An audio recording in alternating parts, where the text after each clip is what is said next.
50 balloons and a handful of minis with 12 lightning spells. Klaus couldn't decide on what troop to bring. So he's like, you know what? Let's just bring them all. What an epic match we have as Klaus is the first attacker in this match. Klaus and Teemper taking on Ninj and Cronos here in the Coco Invitational with Mass Valkyries. Yes, Klaus is bringing the first attack of Zap, 40 Valks. And in this Coco Invitational, it is 2 versus 2. And you must bring at least 1 creative attack per person in the match. Your second attack doesn't have to be creative. It can be whatever you want, except that it can't bring more than 3 Root Riders. Keep that in mind. If you do bring more than 3 Root Riders, you get minus a star, and it could cost you the match. But let's see what Klaus does here with that Flame Flinger down to the bottom side. He has the Warden with a Rage Gem, going to move their way through this top side. And I mean, look at the value that Lightning was able to initially take out. That Eagle Artillery, the Multi-Arch Tower. Was it? No, did not take out a Ricochet Cannon, but you do need 7 Lightning for the Eagle. And I believe 7 also for the Ricochet Cannon. But he is going to lure out the Ice Golems. He's got 26 more Valks to send in.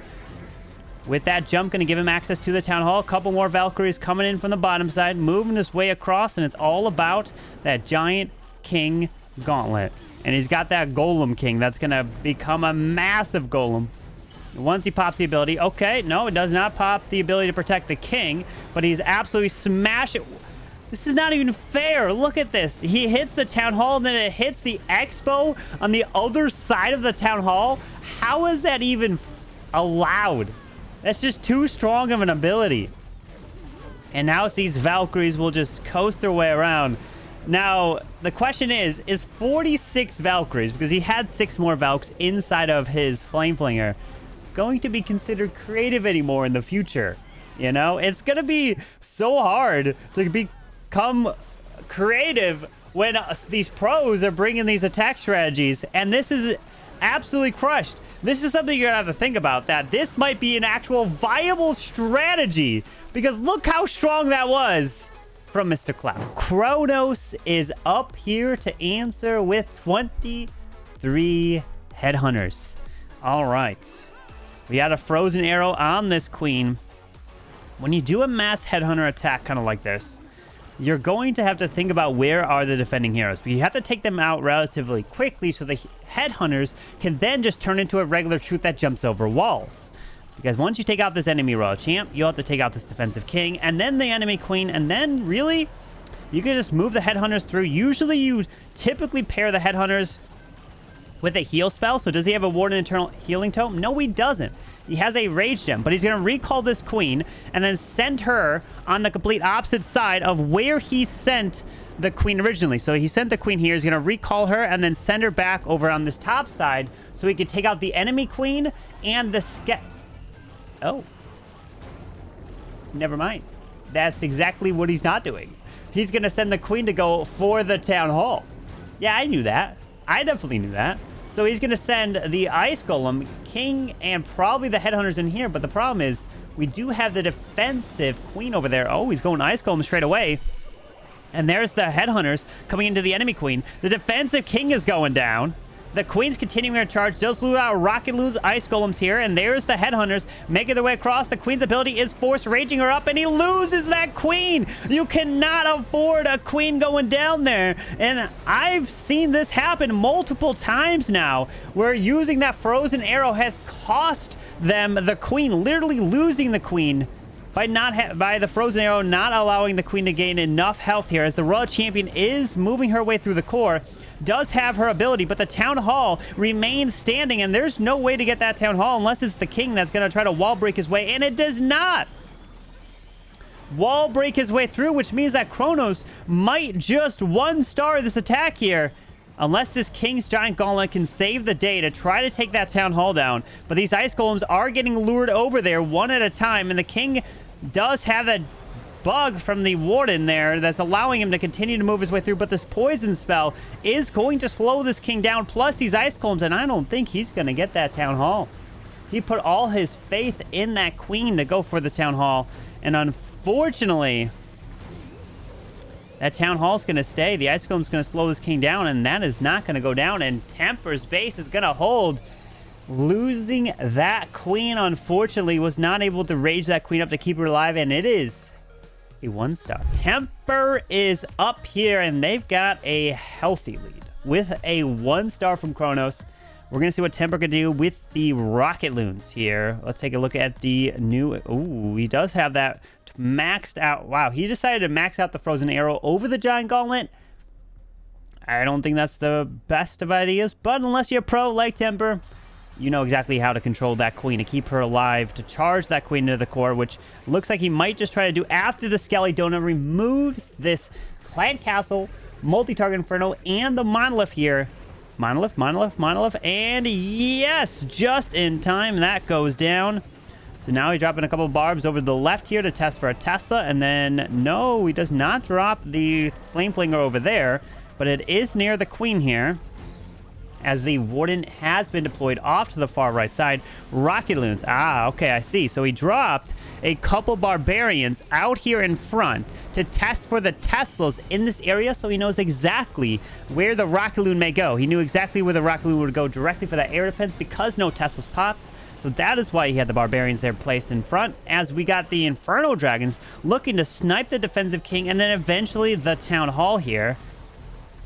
As the Warden is continuing his way from the right side, does have that Unicorn on him with the healers. The Inferno Dragon has locked onto the king, taking him down, as the Golem is down south protecting the queen. But will these Inferno Dragons make their way? Oh, nope, it does not. He got one Inferno Dragon left. He dropped the balloon to test for a Sinking Air Mine, but he did find 2 of them near the Town Hall, which means that he probably won't find any more.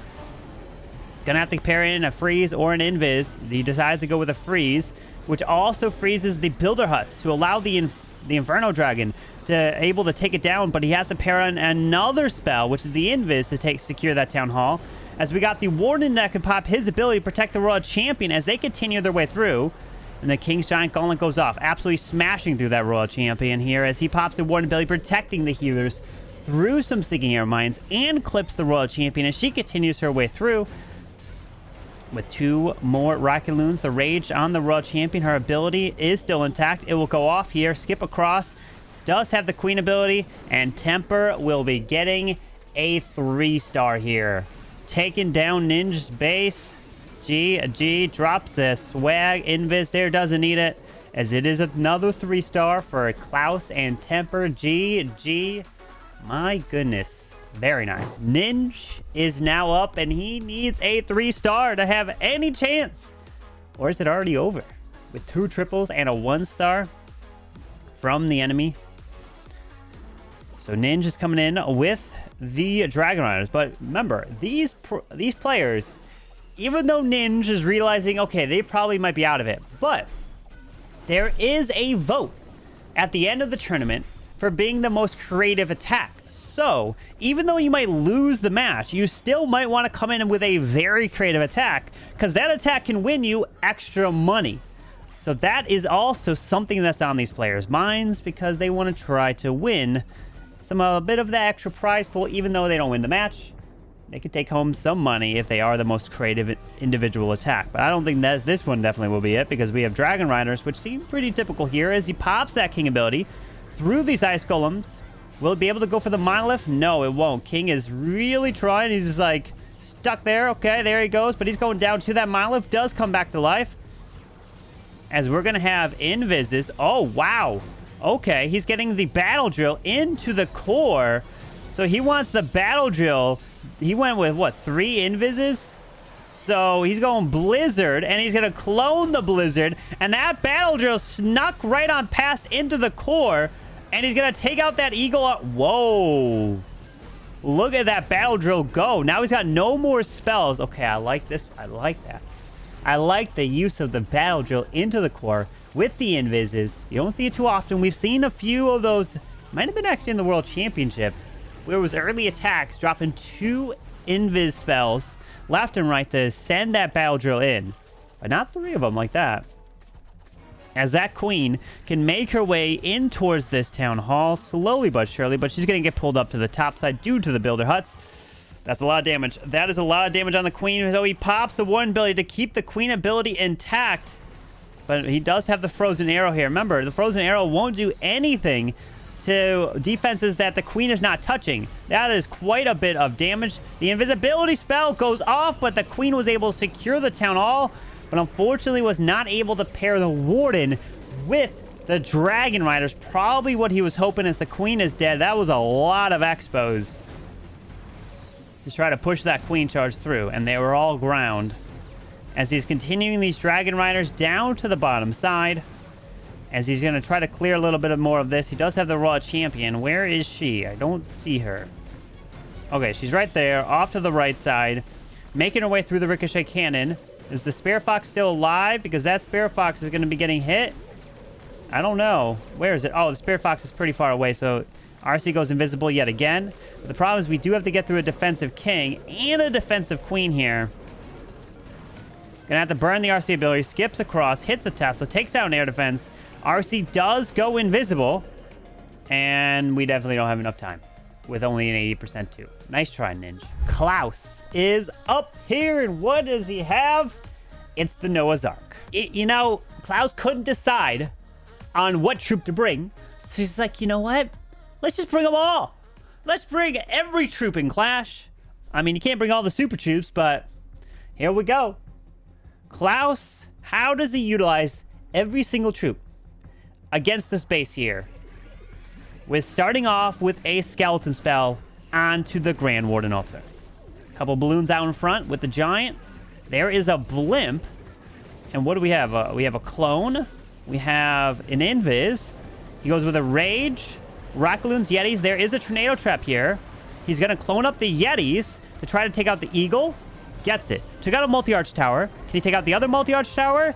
Yes, and the monolith, and a air defense, and a mortar, and a builder, a hut. Dude, it just kept coming. It just kept going of what he kept taking out because of the cloned up Yetis and those Yeti mites. And he kills the enemy royal champion. Okay, Klaus, like, hold on now. We've got the king, of course, with his giant gauntlet. Now it's going to be creative if these pro players purposely don't bring the giant gauntlet, you know?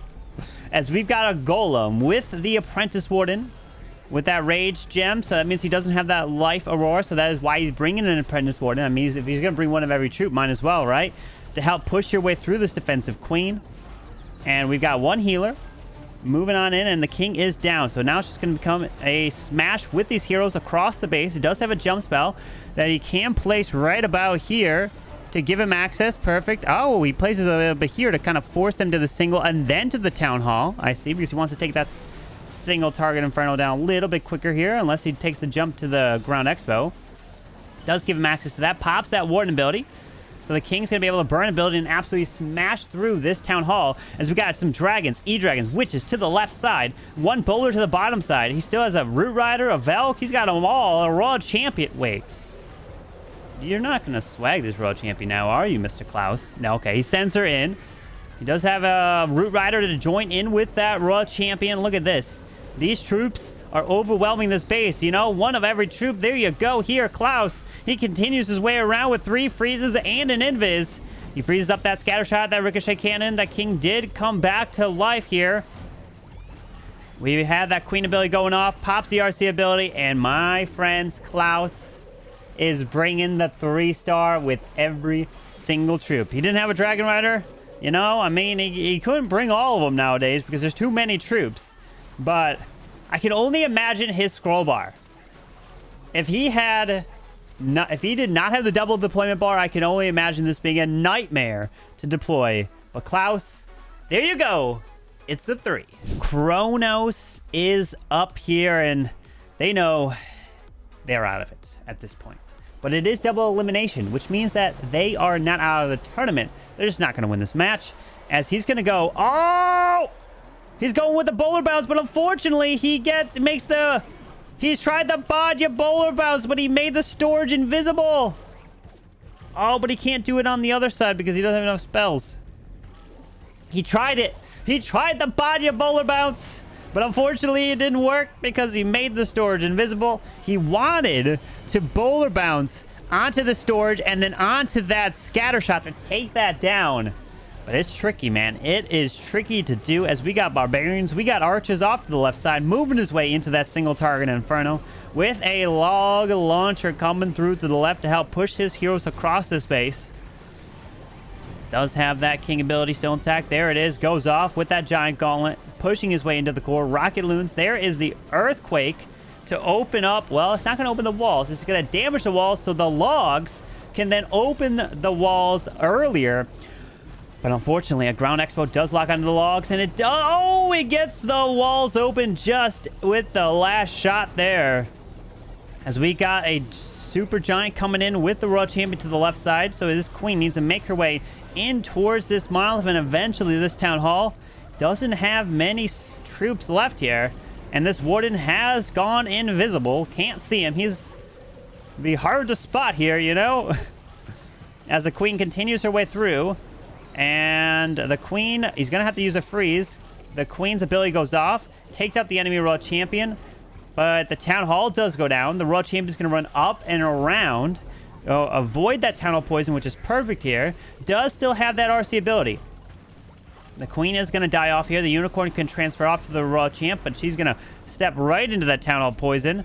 The Spare Fox is going to die off, so the RC can no longer go invisible, but he might just have enough here with that RC ability to move on through these final defenses, and Cronos did get a 1-star in his previous attack. The bowlers were supposed to take out the scatter shot, but it looks like it's... Ooh, skeletons are going to be annoying here, but the Royal Champ... Oh, luckily the RC has enough health, right? Needs one more shot on the scatter shot, and it gets it. Whew, oh my goodness, look at the giant bombs popping up in this area. Cronos is going to deliver a 3-star. Swagging a rage and an Invis and a few bowlers for the bowler bounce because it didn't work over there. And Cronos does indeed get the 3-star. Teemper is up, and can they go 4 for 4? With some rocket loons. We got 3 E-dragons. We got the balloons off to the bottom side here, sending that first couple balloons to help take out the cannon and the wizard tower. And some Teslas have popped up. Taking out the Teslas with the rocket loon. He doesn't. One more. No, he's going to go 2 balloons to help take out the Tesla. There's the blimp moving in. He finds the gear mine. It opens up with the cloned up Yetis. And it does lure out the clan castle. Finds a tornado trap as well. What else can he take out? Takes out a multi, and that's really it. That doesn't grab too much value there. Did he want to grab both those multis, both those expos, and the defensive rage? He does deploy a poison spell with the assistance of the Electro Titan. So they will clear this CC easily, as his queen is going to make her way eventually around. I would assume that you would also place your king over here to take out the defensive king, so this queen has a chance to make her way to the town hall. That's just me thinking, but... Oh, never mind. The king's down here. All right, well, what are you going to do about this king? There's no way this queen will be able to make it through that, right? He does... Oh, he does have a recall spell. Okay, hang on. Is he going to recall this queen? His king is now going to the bottom side. The queen's going to have to burn her ability relatively soon. There it goes. It's going to take out this defensive king. Is he going to recall this queen back? No, she's gone. Okay, is he going to recall this king? I don't know what this recall is for. Is it going to be the Royal Champ? He's sending the RC and a few hogs to the enemy queen to help take her down. We got the Warden with these E-dragons into the monolith. There's the king ability. He's going into the core, freezing up the town hall and the defensive rage. 1 multi-arch tower. As these E-dragons are trying to get some chains leading into the town hall. This is where you got to pop the Warden ability. He does just that. He recalls the RC after she went through, and now sending her back down to the bottom side while the king is tanking that ground expo. These Z-Dragons are now trying to take out some more value, but unfortunately they're into the town hall poison. But they are making it past, as the RC did burn her ability, continuing her way through. The Warden and these E-Dragons are dying. He's got 2 more Rocket Loons to send. He's got a freeze. Oh, the E-Dragon did kill that Eagle Artillery. Rocket Loons coming across. The scatter shot goes down to that Warden, and he's going to have enough here. Teemper is able to get this one, and yes, Teemper and Klaus paired together, going 4 for 4, a perfect war for them. for them. There you go. GG. What an attack here. Breaking this base down. Teemper OP coming in with EDrags recall. I don't even know. Ninj has got his final attack. So let's see what he could do with 50 balloons. Okay. 50 balloons, 24 minions, and 12 lightning spells. Taking out one scatter shot and a poison spell. Taking out a second scatter shot and a poison spell. And he grabbed a two wizard towers and 2 single target infernos. He goes straight away with a battle drill into the air defense to help take down the enemy royal. Well, the RC's taking out the enemy RC. Okay. His king's going to the defensive king while the queen's going to path her way into the town hall. There's the king ability. Slowly pushing this way through.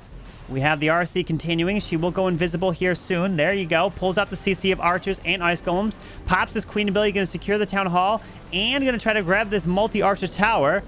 Going to grab it. There you go. And here comes the balloons. Pulling. Oh my goodness. Look at all the balloons. They're going in. The Raw Champion's getting slowed down onto the ice golems here. But he's got 12 minions. He's got no splash down here. Wait a second, Ninj. Hold on. He pops that one ability to protect the balloons, protect the Headhunters. This is like the perfect base to use this attack against. Look at the minions. They're coming in. There's a lot of balloons. Ninj. What? Look at him. No how needed. And this is looking crushed.